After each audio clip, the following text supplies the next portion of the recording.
Welcome to the Group Dentistry Now show, the voice of the DSO industry. Join us as we talk with industry leaders about their challenges, successes, and the future of group dentistry. With over 200 episodes and listeners in over 100 countries, we're proud to be ranked the #1 DSO podcast. For the latest DSO news, analysis, and events, and to subscribe to our DSO weekly e-newsletter, visit groupdentistrynow.com. We hope you enjoyed today's show. Welcome, everyone, to the Group Dentistry Now show. I am Bill Newman, and as always, we appreciate you checking in with us. Always have great guests and some great conversations, and I think this conversation is really topical. I think there's a lot of confusion around technology solutions out there, especially for our audience as you start to scale up. I mean, you're looking for ways to be more efficient. There's challenges now with staffing. There's been challenges with staffing. It's not just now, but it seems like pre-COVID. But there are a lot of opportunity solutions out there, and I think we want to try and have a conversation about how you can leverage one of those solutions anyway today, and then also just learn about what's going on in the different practices when it comes to patient communication. And I know the team at PeerLogic has a lot of data points that they can share, which are pretty interesting. So I've got Josh Wagner with me here, and Josh is the co-founder and managing partner of InRevenue Capital. So he's going to talk to you a little bit about that organization. Then he's also the chief revenue officer at PeerLogic, and Josh is also an advisor and an investor at PeerLogic. But I'm a little concerned here because Josh also has a podcast, so I'm sure going to get a grade at the end of this, and maybe I'll just ask him to hold off until after we stop recording for the grade. But it's good to have you on, Josh. Yeah, Bill, thanks for having me. Excited to jump into jump into DSO dentistry and how we're seeing some of the trends that are going on in our business. Yeah, Josh, a little bit about your background, because you've got deep experience in sales and marketing, and then tell us a little bit about InRevenue Capital, because that side of things is pretty interesting.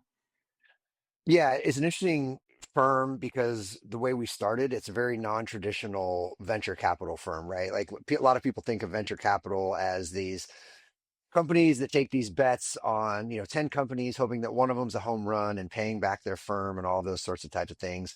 Often the people involved are not operators. They are individuals that come up with finance backgrounds and have experience in big consulting, whatever it may be. So InRevenue Capital was founded by myself and my partner, Justin Gray.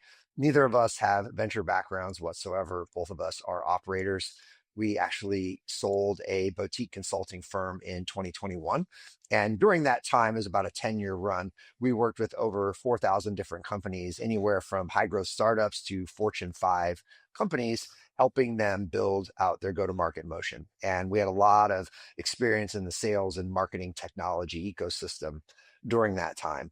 And when we founded InRevenue Capital, the whole idea was that what's missing in early stage oftentimes is these companies get these checks, and these big investment checks comes in, and the expectation is that they grow, and they grow really, really fast. Well, oftentimes those founders at that stage aren't experts in growing. They're experts in their market. They might be experts in product or engineering or whatever it is that they built, but actually how to take that to market and to grow is not where their expertise lies. So our whole thesis is that if we can bring in capital and go-to-market expertise, bring those two things together, then we could accelerate outcomes for founders and for our investors at the same time. And we really look at B2B vertical SaaS solutions, and PeerLogic is a good example of that. They sell business to business, so they sell software solutions to dental practices or DSOs, and it's verticalized. They currently sell to dental offices, or in some cases, veterinary offices. So it really is in the sweet spot for what we look to invest in, and what we call operator immersive capital, which is our operations expertise immersed into the founders that we work with, is very much in play at PeerLogic. As you also mentioned, I'm the current chief revenue officer of that organization. and really bringing in our go-to-market expertise to help accelerate the growth at PeerLogic. Fascinating. That's interesting. I, amazing that you don't have VC background, and now you're investing in companies. And what was what was interesting about PeerLogic? How did you get involved with them? Well, one, as simple as it may sound, is it's an Arizona-based company. We're also an Arizona-based firm, so we certainly want to support the ecosystem here. Justin and I, interestingly enough, are both Arizona natives, and we've been a part of that ecosystem and that growth. And when LeadMD, our former company, was sold, it was a significant exit in the Arizona ecosystem, albeit a services company and not a SaaS company. It was still something that we could hang our hat on. So just building out the Arizona ecosystem is important to us whatsoever. But most importantly, as an investor, the growth. So when we invested in PeerLogic, they had a really nice growth profile. They were on the double, triple trajectory from the year prior. So that was certainly interesting. And when you look at investing, so the growth is one thing, but then you have to really deep dive into the problem and the problem they're solving. So for us, that's as important as anything. And then how they solve that problem from a product standpoint. Looks like I'm starting to lose light here. So hopefully I can get it back on. Um, the problem that they're solving for the customers is that patient communications in a lot of ways is broken. And those communications being as simple as someone picking up the phone and answering. You mentioned some data points that lack. We have a few thousand customers in our stable, and we're fortunate enough that we're collecting a lot of data on how those customers perform. On average, 38% of every call to a dental office is missed. So that's a problem in itself. So when I understood that as an investor, I was like, okay, great. That is a legitimate problem because that missed call can be attributed directly to revenue, right? For that practice.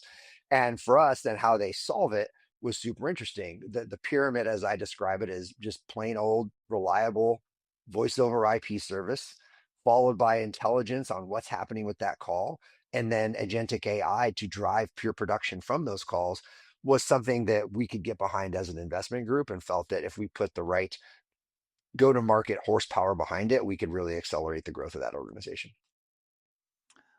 I didn't realize there were any natives from Arizona, so that's everybody seems to be a transplant. So that's good. I believe Ryan Miller is also a native Arizonan, right? Ryan is a native of Arizona. He actually goes really far back, his family. So I often joke that if anyone goes as far back as my wife's family, because they are as deep Arizona natives as you can get, they know each other somehow. And Ryan and I were actually doing a walk around the facility here last week and tied some things together. My in-laws and his family go pretty far back and know one another through the old days of Arizona.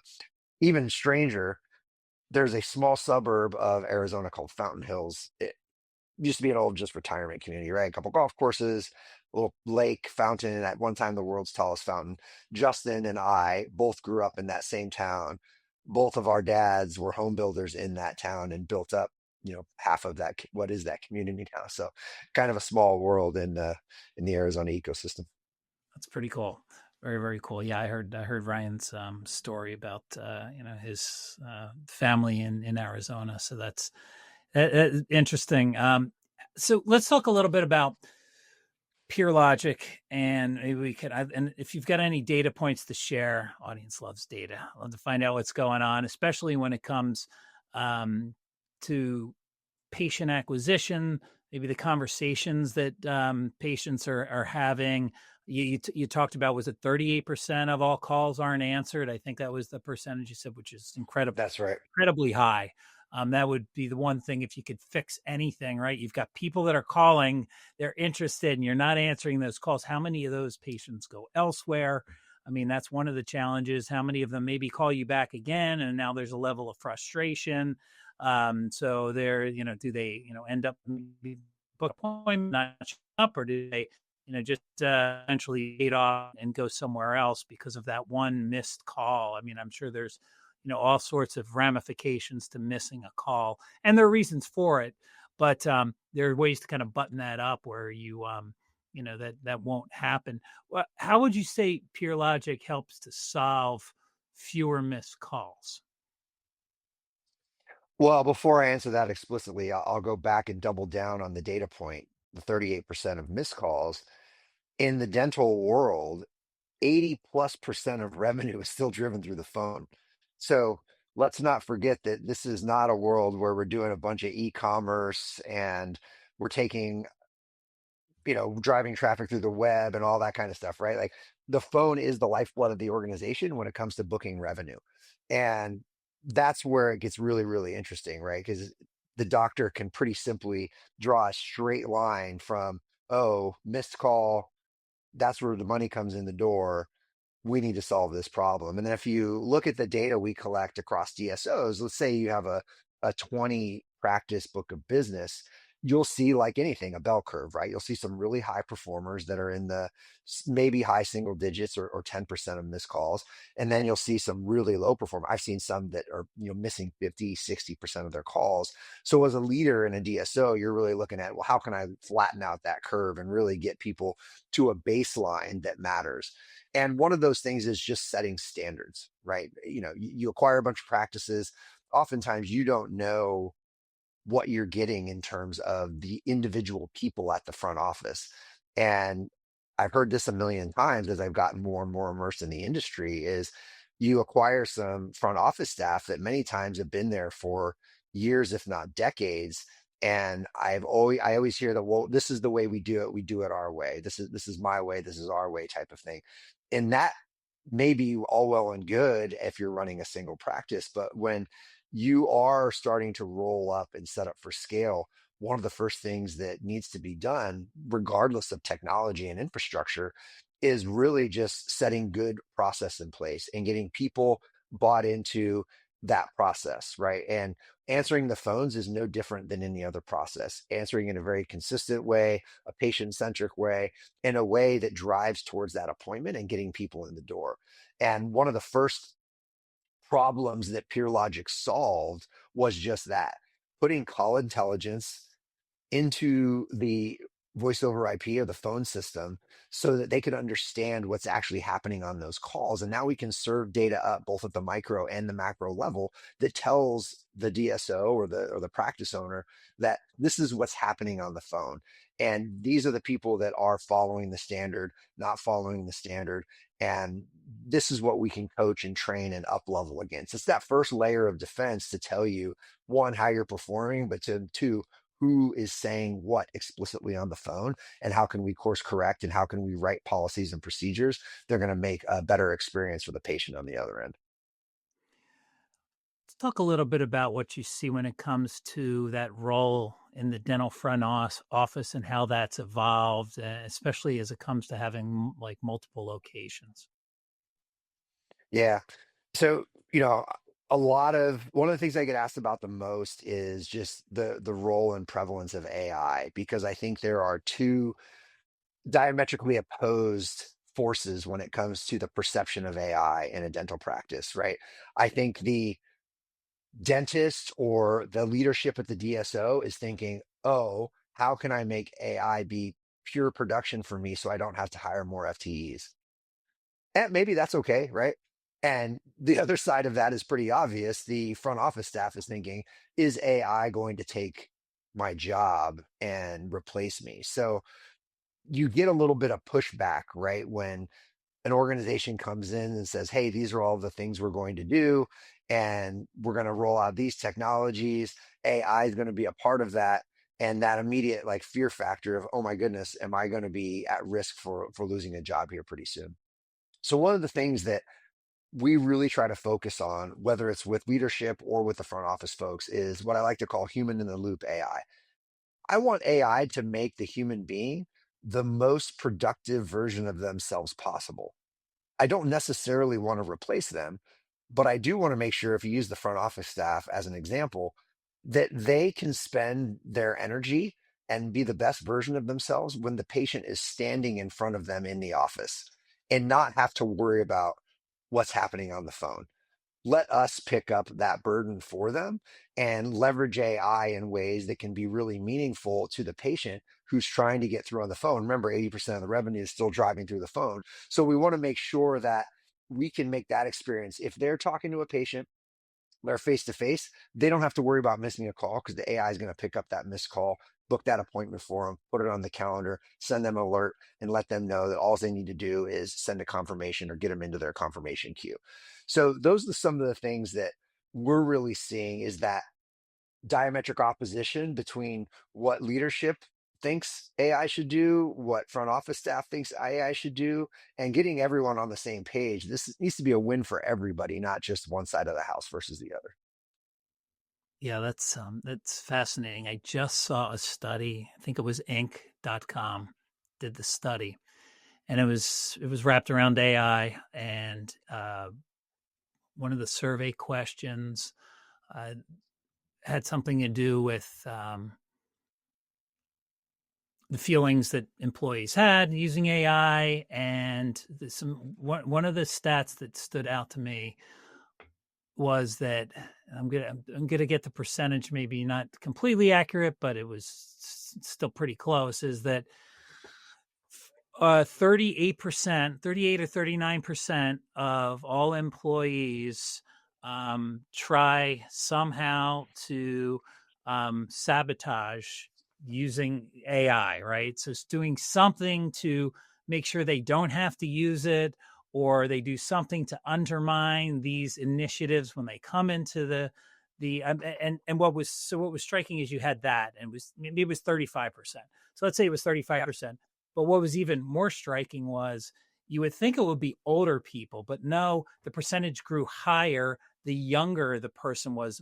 Millennials, actually, Gen Z, were more apt to do something to undermine that AI initiative than the older generation would. So I think, to your point, it's like you've got corporate at once, this is what we should be using AI for.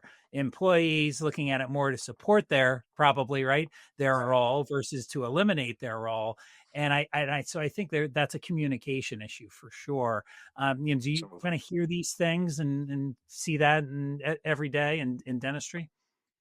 oh, I see it 100%. And if you go back and put my investor hat back on, really interesting statistics in terms of macro trends of where AI is going. So when you think about SaaS, right? SaaS for the last 2 decades was generally adding efficiency to something, right?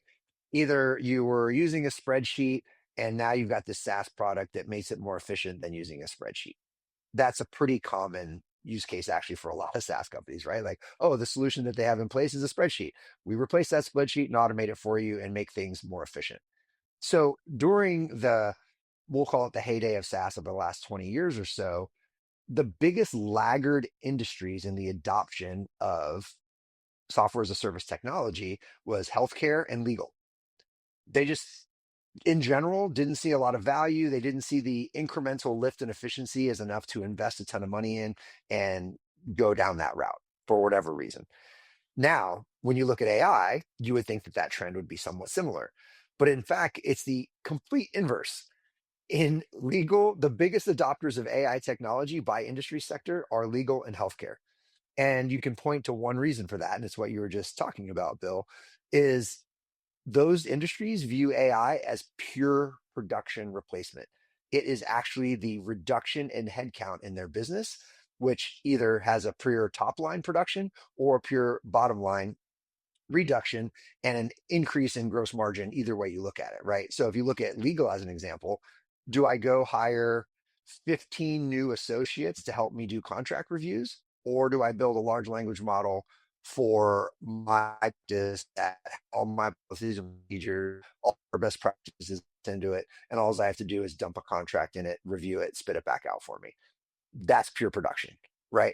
And you can see that type of thinking in the dental field going the same way when you get into this idea of, oh, I can't tell you how many presidents and CEOs of DSOs have asked me, will I be able to replace the front desk someday? Like, I don't know, man. That's a little bit of a slippery slope if you ask me. I would like to think that we can optimize that staff and give them a job that they actually want to do more by enabling AI to take the things off of their plate that really aren't that fun to do anyway, and is probably not a best use of their talents.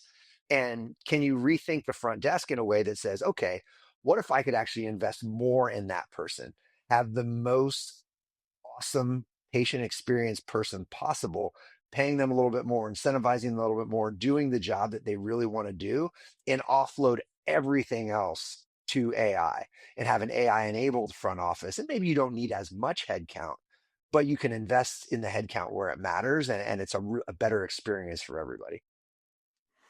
Let's talk a little bit about that front office team, the people at the front desk there. I mean, what are some of the operational stressors that you see there? It seems like, a lot of times they do everything. So they're, calling for insurance.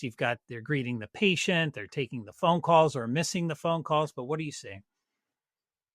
Yeah, the one that stands out to me a lot, and I actually saw a lot in my days working in the marketing and sales tech ecosystem, is technology bloat and technology overload. The dental field in general over the last, 5 to 10 years has been flooded with technology.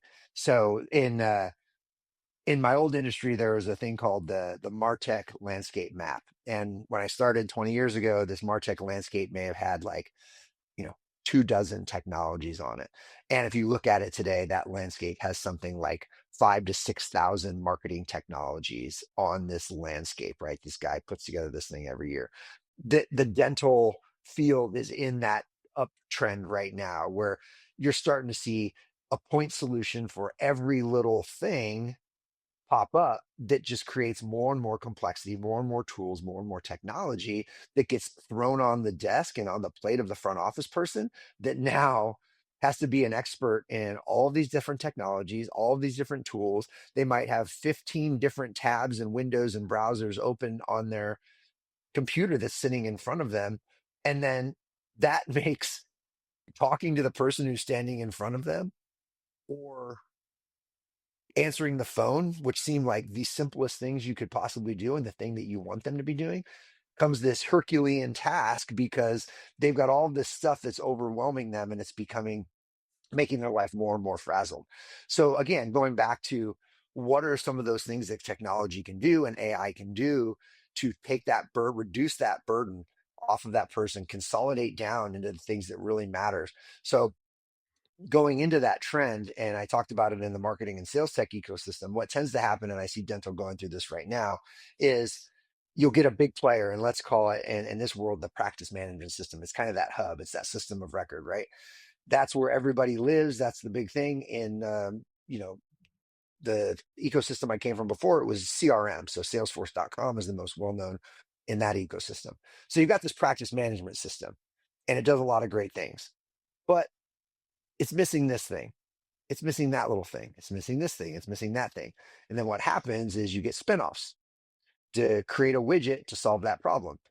The spinoff has a spinoff. The spinoff has a spinoff. There's a little spinoff company and widget for every single little thing. And that's how the tech landscape starts to get really, really bloated. And then what you see come after is this consolidation cycle in the form of M&A. The practice management system, the partners, this and that, they need to consolidate because people are getting overwhelmed and they need to consolidate what's happening in the front office. And that's the biggest push I'm hearing right now is how do we consolidate? How do we have less windows, less tabs, less places for my people to go so that they can be more efficient as possible? And that's something, not to stand on the PeerLogic soapbox too much on your show here, but one of the things that we're really trying to do is focus on how do we enable the practice, the front office, and the DSO with a 360-degree view of the patient and the patient experience and consolidate that tech stack down to a core place where they can go look that encompasses their phone, encompasses their AI infrastructure that they're leveraging, encompasses their call intelligence, encompasses all their patient communications in one place that it's easy for them to find, view, see what's happening in the patient life cycle so they can provide the best patient experience possible when they actually get in front of that person or get them on the phone. Yeah, that really resonates with a lot of the conversations. You hear a lot of talk about interoperability right now in the space, single sign-on, a lot of things that Yep. maybe are a little bit more advanced in hospital systems and in medicine, but not in dentistry. You've got a lot of different solutions. And to your point, there are probably tenfold more than there were even 4 or 5 years ago. And so, I mean, at some point, especially when it just comes to the front office, how much of that, which is supposed to make you more efficient, is now slowing you down or affecting the patient experience. So, what are you? And the patient expectations, I think, have changed a lot too. It used to be, you didn't have, when you go to your dentist, you'd go into the old, the dentist that was run by a solo practitioner, the old shag carpet, and they were great dentists, but you didn't really think about anything else but getting your teeth clean there. But the younger generations today expect an experience, so it's a little bit different. What are you, kind of seeing when it comes to patient expectations and what they expect at the dental practice and from the front office? Yeah, so I'll throw something super interesting at you because one of the things that's popped up really a lot really recently is the idea of voice AI, right? And that means, can an AI answer the phone for my practice? And this goes back to what we talked about a little bit ago, which was, can I replace my front office staff, right? Do they never have to answer the phone again? And now think about your expectations as someone calling in. So what the data is showing us, and I think if you just listen to your gut, you would probably think the same thing. If I make a phone call and someone picks up the phone to my dental office, my expectation is that I talk to a person. If AI answers the phone, as good as it could be, right? And some of them sound really good, it's AI. Oftentimes you get disenfranchised really quickly. And what we're seeing, we ran some test data. What we're seeing is that 5% engagement when an AI picks up the phone as your first line of defense. People are going, talk to somebody, zero, office manager, speak to someone, right? Immediately, the engagement level is super low. So you talk about expectations. Still to this day, the most basic expectation is that if I call the practice and phone gets picked up, I expect to talk to someone. Now you make a really subtle tweak on that. You ring the practice, nobody picks up the phone, and it clicks over to voicemail. There's a really interesting mindset shift in that because people have been talking to voicemail for decades now, whether it be leaving a message on a tape machine or in the cloud or talking to AI even. The perception of going to voicemail now is, all right, well, my call's already been missed. I'm going to have to leave a message here and someone may or may not get back to me. If you engage with someone on the voicemail, the engagement rate skyrockets with AI, where AI can pick up in a couple of different ways. It can pick up with, hey, my staff is really busy talking with patients right now. You have a couple of options. You can talk to me and I can try to help you and book your appointment. I can send you a text, or you can leave a message with me and I'll notify the staff. And all of a sudden, engagement rates shoot through the roof. And we've seen with even text message on a missed call that went to voicemail, 65% engagement by people just because their expectation is, oh, this has already gone to voicemail anyway. This is probably going to be better. And people really like to engage via text, especially. I've noticed that mothers, I can tell you from experience, my wife, she wants everything in text because then there's a record of it, there's a log of it. If something goes wrong, she can put it in someone's face and say, hey, look, I have the text and this is what happened. And you actually see that, right? Like our AI agent engages via text oftentimes. And people not only book an appointment off the missed call from a text message, they go back and revisit that text thread for their next appointment. Now you're bypassing the front office altogether. A new appointment's being booked by texting a person that doesn't even exist. The person may not even, on the other end, may not even know that they're texting an AI agent. And now you're starting to get production through a channel that is not costing you any human capital. So some interesting nuances when it comes to people's expectations and how you leverage AI that we've seen through the data and running a bunch of different tests. Any specific areas you see where there's like workflow or communication breakdown? Where do you see that often occurring? And are there any ways to, leverage solutions, whether it's PeerLogic or other technology solutions, to really help? Yeah, and it's a good point because when I talked about the ecosystem a little bit growing and growing and becoming more fragmented, that's where even if you're not consolidating solutions into, a single pane of glass type of view, finding partners who integrate really well is a critical piece of your workflow, because what happens is when you have the breakdown of data doesn't get pushed into a practice management system. Well, then now, okay, great, your AI booked me an appointment, but where did it go? Now I got to go to another system, pull that data out of it, and then plug it into the practice management system. So that's just one piece of advice. Whether you're looking at PeerLogic or anybody else, it doesn't really matter. Understand what the ecosystem is that you're working with and how the potential solutions integrate into that ecosystem.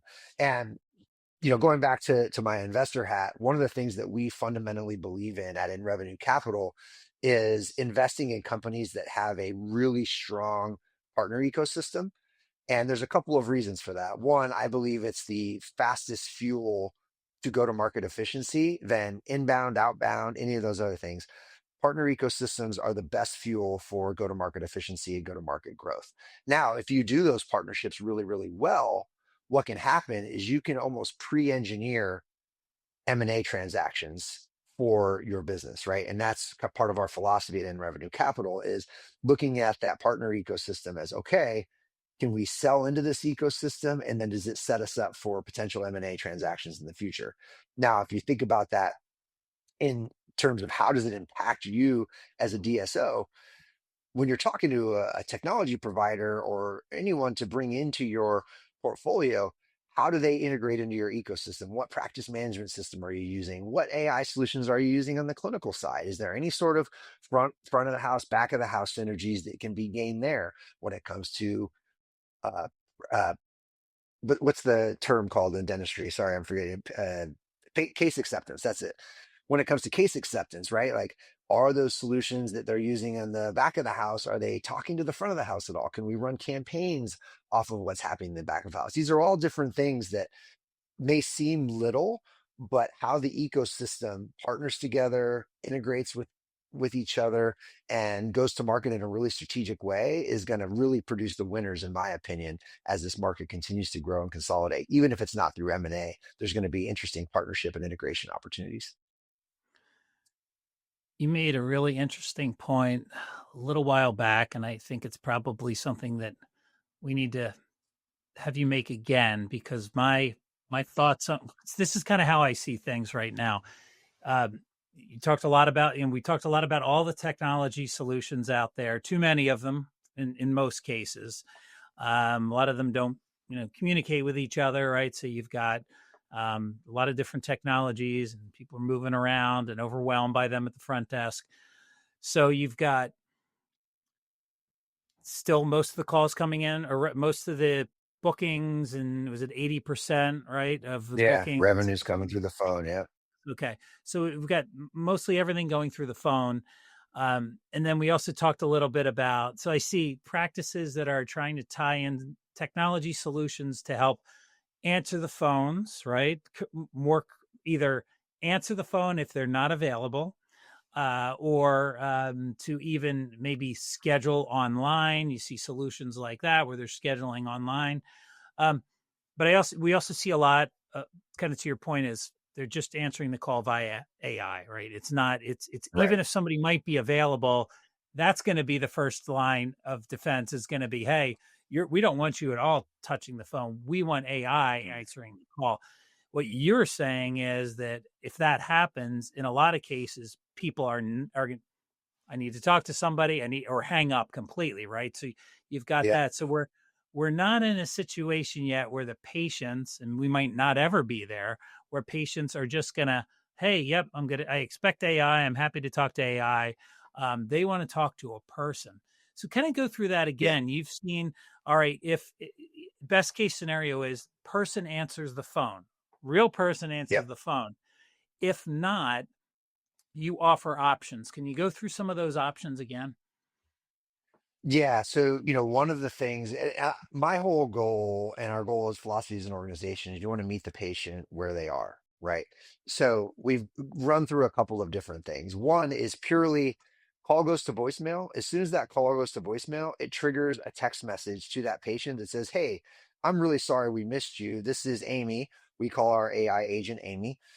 This is Amy from PeerLogic Dental. sorry, Mr. Call, how can I help you? And they can immediately get into a text-based dialogue while they are while they're talking to that agent to schedule an appointment, to ask basic questions, to cancel, to reschedule, whatever it may be. And the interesting thing about that, so we've seen engagement rates as high as 65% on call goes to voicemail and it triggers a text message from the AI agent. And one of my theories in terms of why that engagement rate is so high is because the patient on the other end doesn't know that it's an AI agent. They're getting text messages and responding like it's a human being. Some of the text responses that I've seen tracking these is they actually have empathy, right? They're making jokes. They are saying, "Oh, you have a cracked tooth. I'm really sorry to hear that. Really sucks. Let me check the emergency schedule to see what's going on." Right? Like you can these agents and these models get really good. So it seems like you're talking with a human being. So they never have that level of interference that feels like it's AI. So that's one thing. And actually, where we've seen the highest engagement rates with our AI agent is through just missed call, goes to voicemail, immediately triggers a text from the AI agent, and they have a conversation from there. The next best has been missed call. A lot of practices do the okay, if the phone rings 3 times, then it rolls over to maybe a call center, maybe an outsourced, and in some cases we've tested it with an AI agent. And the AI agent then basically acts as a line of defense, an IVR line of defense. But instead of being on the front end, it's when the call's been missed. So the call's been missed says, "Hey, all of my awesome front office staff are talking with patients right now.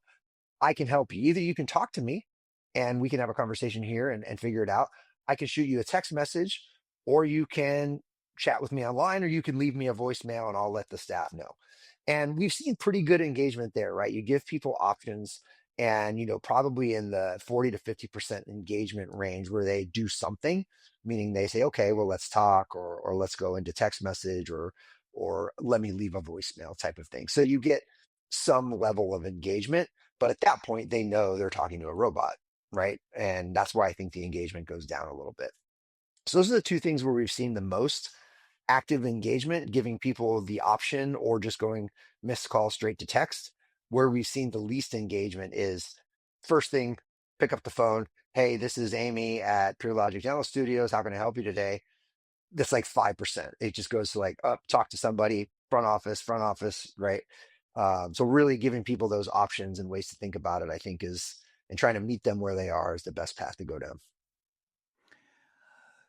So let's talk a little bit about as we start to wrap this up here from your perspective, what does a future ready DSO look like and what do you think? Again, a lot of options out there when it comes to technology, a lot of ways to build a practice and be successful, but what should the priorities be today? So I have a consulting background. So everything for me is always people, process, technology.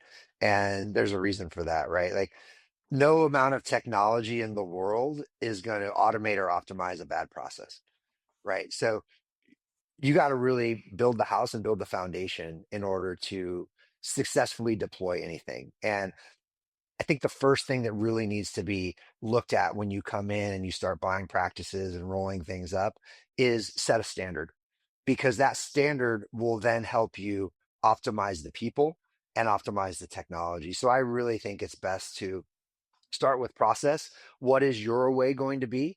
And that's where I've seen the most success, because branding a process, while it can sound really unsexy, is actually a building block and a foundation for culture. And culture can drive a whole lot of things, right? And if you build a really scalable foundation for this is how we answer the phone, these are the best practices for booking an appointment, this is how we handle cancellations, this is how we handle reschedules. If everything is documented, there's a standard set, then you can train and enable people around those things. It builds a culture of accountability and performance based. And then you can layer in technology to support all of those things for training, coaching, enablement, scale, automation, and pure productivity through AI in a lot of different cases.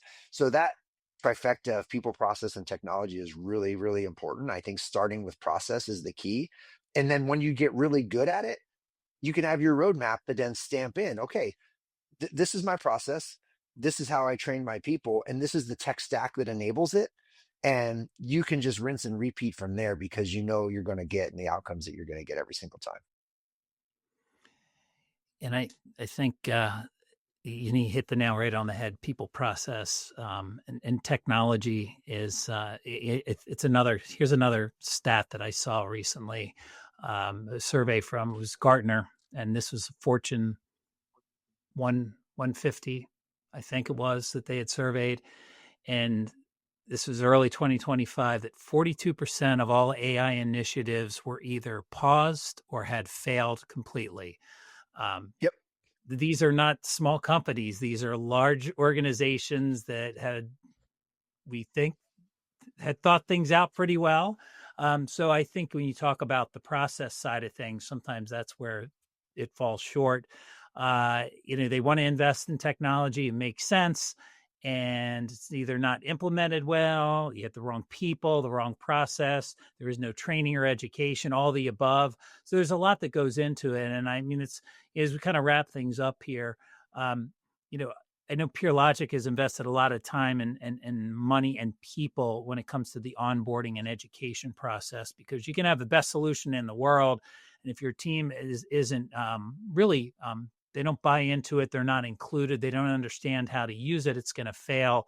And I think that's why we see a lot of these technology users, they're overwhelmed. It needs to be easy. You need to have a process in place ahead of time to make things successful. Yeah. There's one thing I really encourage the team to hang their hat on, and it's time to value. And that requires everybody working together in every functional team in the business in order to deliver time to value for the customer. It starts at the very front end with sales and how they do discovery, how they understand the problems that the practice is having.